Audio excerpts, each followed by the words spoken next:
네, 윤서입니다. 생후 4개월 된 아이가 친부에게 폭행당하는 끔찍한 사건이 일어났습니다. 도대체 왜 이런 일이 일어난 걸까요?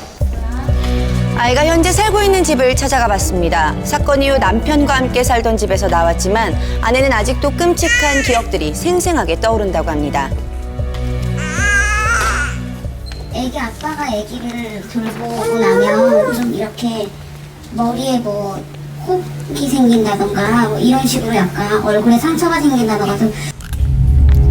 이상하게도 자신이 자리를 비우기만 하면 4개월 된 딸아이의 몸이 온통 상처투성이가 되곤 했다는데요. 대성통곡을 했어요. 너무 충격이었고 말을 할 수가 없어요. 말로 표현이 안 돼. 아이의 울음소리를 이웃들은 듣지 못했을까요? 어떤 소리? 쿵쾅쿵쾅 소리 엄청 나요. 엉망이가 막 울면서 막 소리 지르고. 그냥 새벽에도 그러고 낮에도 그러고 소리가 들어봐도 그렇게 애를 진정시키는 소리가 나지 않는다. 왜 애를 놔두고 사람들이 나갔지? 그냥 그렇게 한참 걱정하다가 내려갔거든요. 네. 혹시 사람이 있는지 안 저 애를 안 달래나. 그래서 내려갔더니 누가 인기척이 있더라고요. 그러면서 애를 안아서 이렇게. 아빠가 있어 안심했던 탓에 오히려 사건이 터지고 말았습니다. 근데 갑자기 막 뛰어가는 거죠. 응급실 애가 이상해 이래요. 무슨 일이냐 하면서 같이 막 쫓아갔더니 의사 선생님 중에 한 사람은 갑자기 막 이렇게 뭘 하고 있어요. 근데 그게 심폐소생술이구나라는 거를 그냥 바로 느끼겠더라고요. 응급실에 실려간 아이의 상태는 심각했습니다. 안면이 골절되고 두개골까지 깨진 상태였는데요. 아이고. 뒤늦게 상황을 파악한 아내는 남편을 고발했습니다. 이게 무슨 일이 있었던 걸까요? 큰일이네요. 남편 측의 입장을 들어보기로 했습니다. 치료는 안 했대요. 했는데 고의적으로 안 했다 이거지. 애가 몇 개월도 안 됐는데 내등기 치매해가지고 사실 직사는 애가 살아있나고요. 실수로 지가 돌다가 다시 애 먹이고 간 뒤에 돌다가 실수로 딱 났대요. 단순한 실수였다는 주장, 아이를 떨어뜨린 게 정말 우연한 사고였는지 전문가에게 확인해봤습니다. 놀랍고요. 왜냐하면 이 시기에 아이들이 단순한 어떤 사고로 두개골절이 되는 경우가 그렇게 흔치는 않거든요. 근데 의도를 가지고 뭔가로 내려치거나 이렇게 해서 생기는 그러한 손상인 것 같아서 그런 면이 더 좀 안타깝고 놀랐습니다. 다친 부위와 상관없이 전반적인 뇌 기능의 저하 같은 게 올 수 있고 이런 것이 필연적으로 발달 장애를 유발할 가능성이 매우 커지는 거죠. 나중에도 영향을 미치군요. 네, 태어난 지 겨우 4개월 된 아이가 감당하기에는 너무나 가혹한 상처였는데요. 사건이 발생한 지 3개월이 지난 지금도 아이는 눈앞의 움직임도 알아보지 못합니다. 뇌 손상 때문에 시력이 급격히 떨어진 건데요. 여느 8개월 아이처럼 스스로 몸을 가누지도 못합니다. 사건 당일 대체 무슨 일이 벌어졌던 걸까요? 것들이 있어서 아동학대가 의심이 된다라는 신고였습니다. 신부는 그 친모하고 갈등 때문에 스트레스가 많은 상황이라고 했었고요. 그래서 아동을 손으로 때렸고 떨어뜨렸다라고 진술을 하였고요. 지난 1일 남편은 구속됐습니다. 남편을 아는 주변 사람들은 믿을 수 없다고 말하는데요. 애는 진짜 착했거든요. 너무 착해서 탈이지.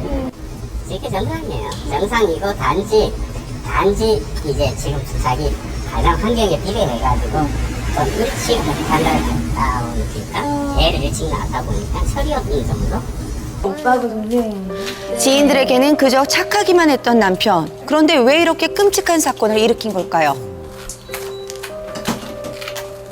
자기한테 관심을 얻고 애들한테만 관심을 쏟다 보니까 그런 것들로 인해서 자기 혼자라는 그런 느낌을 받아서 좀 많이 우울해했던 것 같기도 해요.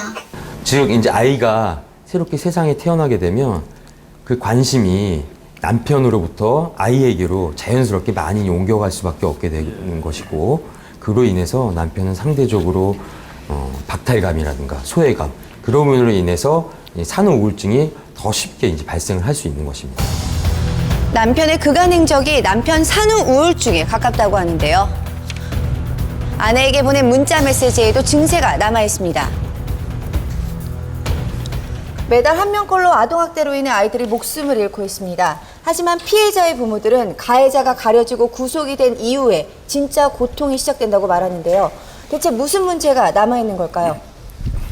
재판이 진행 중인 다른 아동학대 피해자를 찾았습니다. 예. 이 아이는 부모가 아닌 돌보미에게 학대를 당했는데요. 아, 그래요? 안녕하세요. 세간을 떠들썩하게 했던 원주 돌보미 아동학대 사건. 이 아이 또한 심한 뇌손상을 입어서 2번의 대수술을 거친 상태입니다. 예. 사건 이후 아이는 낯선 사람이 찾아오면 숨는 버릇이 생겼습니다. 하지만 가해자는 당당하게 무죄를 주장하고 있는데요. 5월 2일 날 아주 그 다음날 바로 항소를 했더라고요. 응급처치 과정에서 수의 머리를 부딪히게 해서 그때 경막하 출혈이 일어난 것이므로 피고는 무죄입니다. 네. 무죄를 주장하는 이유는 저희 아기를 그 여자가 때리거나 뭐 하는 장면을 본 사람이 없으니까 평생 죄인으로 살 것 같아요, 저희 아기한테. 아니다라고 이야기를 하고 다른 핑계를 대면 그걸 그렇게 치밀하게 다 범행을 밝히지 못하거든요. 아니라 그러면 아닌 걸로 그냥 너무나 가볍게 처리되어 버리기 때문에 아동학대는 줄곧 그냥 없는 범죄로 잠수되어 버리는 거죠. 영국 같은 경우에는 아동학대 사건만 전문으로 하는 아동경찰청이 따로 있고요.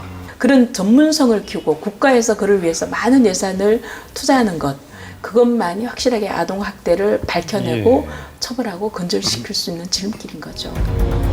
네, 아이들의 소리 없는 비명이 더 이상 반복되지 않길 바랍니다.